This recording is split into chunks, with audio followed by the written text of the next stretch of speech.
परीक्षा को मैंने चुनौती के रूप में लिया। थोड़ा समय दें। मगध विश्वविद्यालय की परीक्षाएं राज्य के अन्य विश्वविद्यालयों के बराबरी में चलेंगी।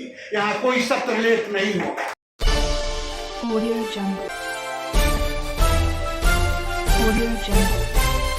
मगध विश्वविद्यालय बोधिया का 62वां स्थापना दिवस समारोह मनाया गया। इस अवसर पर मुख्य अतिथि के रूप में प्रख्यात समाज सेवी पद्मश्री विमल जैन शामिल हुए।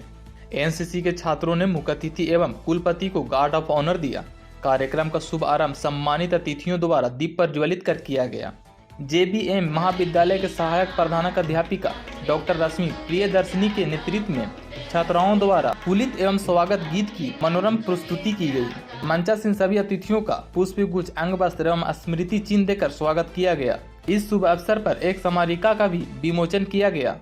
कार्यक्रम के मुख्य अतिथि पद्मश्री विमल जैन ने विश्वविद्यालय को इस अवसर पर शुभकामनाएं देते हुए राष्ट्र निर्माण में शिक्षा के महत्व पर प्रकाश डाला। उन्होंने सभी से देश के प्रति वफादारी निभाने की अपील की एवं शिक्षा को समाजोन्मुखी बनाने की बात कही।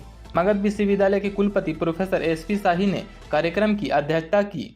मगध विश्वविद्यालय के कुलपति विश्वविद्यालय की गरिमा को पुनर्स्थापित करने के लिए उन्होंने सभी से दृढ़ इच्छा शक्ति एवं अपने कर्तव्यों के प्रति प्रतिबद्धता की अपील की।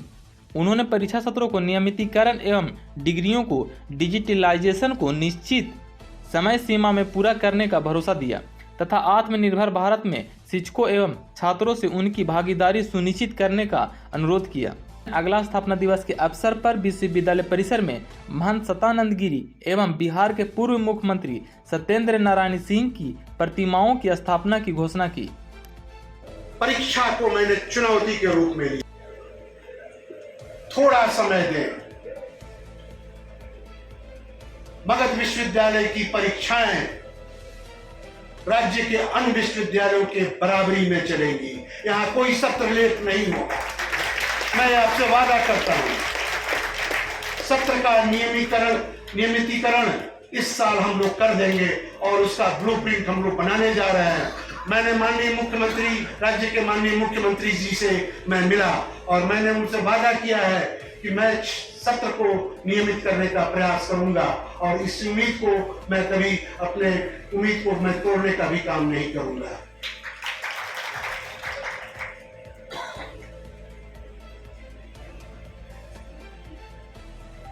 परीक्षा के साथ साथ परिणाम भी देना है। सुशील बाबू बैठे हुए हैं, बच्चे खड़े थे, बच्चों ने मेरा स्वागत किया, लेकिन मैं दूसरे दिन आया तो मेरा घेराव हुआ। लेकिन एक हफ्ता 10 दिन बीतने के बाद सारी समस्या का समाधान निकल गया। कोई बच्चा मेरा घेराव नहीं करता है। 11,000 डिग्रियां लंबित थी। संक्षिप्त समय में 4700 डिग्रियों पर मैंने हस्ताक्षर कर दिया है और मैं आपको बताने जा रहा हूं कि ये डिग्रियों का जो समय बैठ के कुलपति विकासात्मक कार्यों में नहीं समय दे करके इन डिग्रियों में जो दे रहे हैं उसका भी हम लोग डिजिटलाइज करने जा रहे हैं। उसको हम लोग डिजी लॉकर में रख करके सबको देंगे। कहीं कोई दिक्कत नहीं है, सिस्टम एकदम प्रूफ है, कहीं कोई दिक्कत नहीं होगी। छात्रों के समर्पण और कर्मचारियों के स्नेह से और मीडिया के बंधुओं के सहयोग से हम इस महाविद्यालय को इस विश्वविद्यालय को एक ग्रेड दिलाने का प्रण करते हैं। लेकिन यह प्रण तभी पूरा होगा जब आप सभी सहयोग देंगे, आप अपना बेस्ट देंगे। आपकी माँ है तो आपकी अपनी माँ की भी सेवा इस रूप में करें कि अपना बेस्ट दे करके इस विश्वविद्यालय के पुराने गौरव को ए ग्रेड ला करके इसका मान पूरे बिहार में बढ़ाने का काम करेंगे। मैं आया तो मुझे पता चला कि यहाँ पर बायोमेट्रिक अटेंडेंस नहीं होता है। अरे राज्य सरकार का आदेश है, बायोमेट्रिक अटेंडेंस मस्ट है, क्यों नहीं हो रहा है? हमने 1 तारीख का डेट दिया था, लेकिन मैं थोड़ा उसमें संशोधन करूंगा।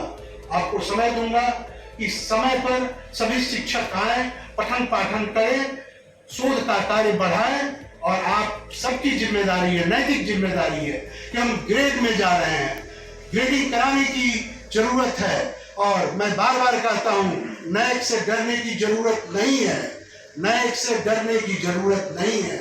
आप जो हैं उसको अगर ईमानदारी से आप नैक में प्रस्तुत करते हैं तो नैक आपको ग्रेडिंग देगी। और मैं आप सबके सहयोग से यह वादा, लेकिन कहाँ चूक हुई, कहाँ चूक हुई, इस पर विचार करने की जरूरत है, आप मंथन करने की जरूरत है। हमको सोचना होगा कि कहाँ हम चुके हैं। अंत में मैं यही कहूंगा कि जो दीपक बाबू का प्रस्ताव है, मेरा अपना मानना है कि जिसने इसकी रचना की, जिसने इसको बनाया, हम अपने पुरखों को भूल जाए। भारतीय संस्कृति क्या कहती है? अपने पुरखों का सम्मान करना, उन्हें याद करना। तो दीपक जी का जो प्रस्ताव है, अगले स्थापना दिवस के पहले इस राज्य के पूर्व मुख्यमंत्री, इस मगध विश्वविद्यालय के स्थापना संस्थापक पूज्य सत्येंद्र बाबू की प्रतिमा और महंत शतानंद जी की प्रतिमा अगले साल स्थापना दिवस के दिन ही लगेगी। ये मैं आप लोगों से वादा करता हूं कि सत्येंद्र बाबू कौन थे, महंत शतानंद गिरी कौन थे। अगर वो नहीं जानेंगे तो यह समाज के लिए और इस यूनिवर्सिटी का भी दुर्भाग्य होगा। इसलिए उस पीढ़ी को याद करने के लिए, उनकी स्मृति में हम लोग जाने के लिए हम लोगों ने मूर्ति जो बनाने का निर्णय लिया है उसको हम निश्चित रूप से लगाएंगे। आप सबों के समर्थन की जरूरत है। क्या कहेंगे इसको? स्थापना दिवस मना करके हम लोग याद करते हैं कि हम लोगों ने क्या खोया, क्या पाया, किसने इस विश्वविद्यालय को बनाया और किस उद्देश्य के साथ ये विश्वविद्यालय बना। तो हम लोगों ने मनाया, कोविड काल में भी नहीं बन पाया, किसी कारणवश पिछले साल भी नहीं बन पाया। हम लोग इसको बृहद स्तर पर मनाना चाहते थे, लेकिन हम लोगों ने संक्षिप्त रूप में ही इस मनाने का निर्णय किया, क्योंकि हमारे लिए छात्रों का परीक्षाएं और रिजल्ट सबसे सर्वोच्च प्राथमिकता में है। तो उस प्राथमिकता को ध्यान में रखते हुए हम लोगों ने आज स्थापना दिवस मनाया और मना करके इस विश्वविद्यालय को पुनर्जागृत करने का काम हम लोगों ने किया। सर, एक ही अभी आपने कहा कि जो स्थापना करने वाले उनको प्रतिमा लगेगी, लेकिन जो लोग विश्वविद्यालय को जमीन दान में दिए थे वो जमीन अब निजी व्यक्तियों के हाथों में टुकड़े टुकड़े होते जा रहे हैं, इसको कैसे बचाएंगे? देखिए, हमारे मामला हमारे संज्ञान में आया है, मैं चुप नहीं बैठूँगा। जो लोग ले लिया है मैं छोड़ूंगा नहीं, मैं छोड़ने के लिए नहीं आया हूँ। मैं इस विश्वविद्यालय की गरिमा को बढ़ाने और कस्टोडियन के रूप में इस विश्वविद्यालय की रक्षा करने के लिए आया हूँ। मैं प्रशासन से बात करके जो लोग ज़मीन को कब्जा कर लिए हैं उनके हाथ से फिर उसको वापस लाने का प्रयास करूँगा। ठीक है।